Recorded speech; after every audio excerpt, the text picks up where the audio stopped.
Welcome to the Batman Book Club Quick Review on YouTube. I'm your host, Ryan Lauer. This is a new series that I'm going to do monthly following this new miniseries, the highly anticipated miniseries, Batman 89, written by Batman screenwriter Sam Hamm, illustrated by Joe Quinones, that takes us back to the Burtonverse. Now, I did get my hands on the main cover that was illustrated by Joe Quinones, and I do believe this one could be the best out of everything that was released. I think it looks really, really awesome. My comic shop didn't have the Jerry Ordway variant cover, which I might still go to a different shop and see if I can track that one down because I do like that. And I do know that DC has also provided a variety of other variant covers that are really cool, but harder to track down and definitely a little more pricey. This story takes place post-Batman Returns, but definitely looks a little bit more post-Batman 89 as we catch up with a Billy D. Williams, Harvey Dent, and his new crusade to take on Commissioner Gordon and take down the Batman. Now, Harvey Dent takes center stage throughout this story, more so I'd say than Batman and Bruce Wayne, but of course we do get a cool action glimpse of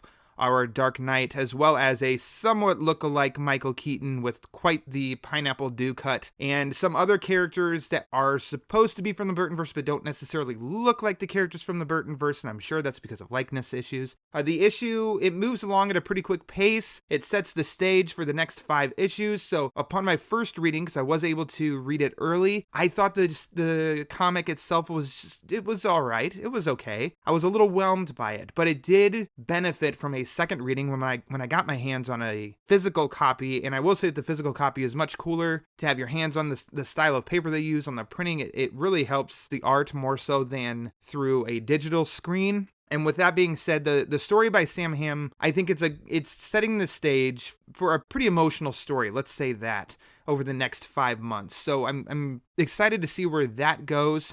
The art at first was definitely a little disappointing, and no offense to Joe Quinones, because I know he's a very talented artist, but I was almost expecting a little bit more of the Batman 1989 adaptation art by Jerry Ordway, of definitely almost much more look-alike, to really bring in Tim Burton visuals that I just didn't really see here at all. And that was the world. By us returning to the world, I really wanted to experience that again, and a new chapter in that sort of universe, but I didn't feel like we got that. But like I said, the second reading, it helped me look past that and really appreciate the art that we did get. The text that was for setting of Gotham City and such, that definitely looked like text from Batman 89, which was really cool.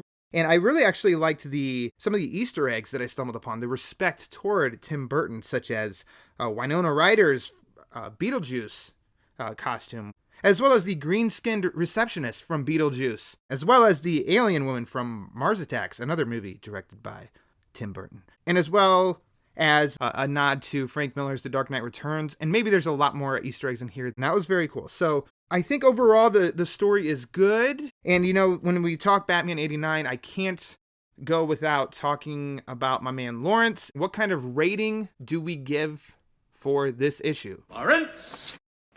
Boombox up from Lawrence. And I agree with Lego Lawrence. I enjoyed it. I look forward to the next issue, and make sure that you also come back here for my comments on the next issue. In the meantime, check out the podcast, whether it's Podbean, Apple Podcasts, Spotify.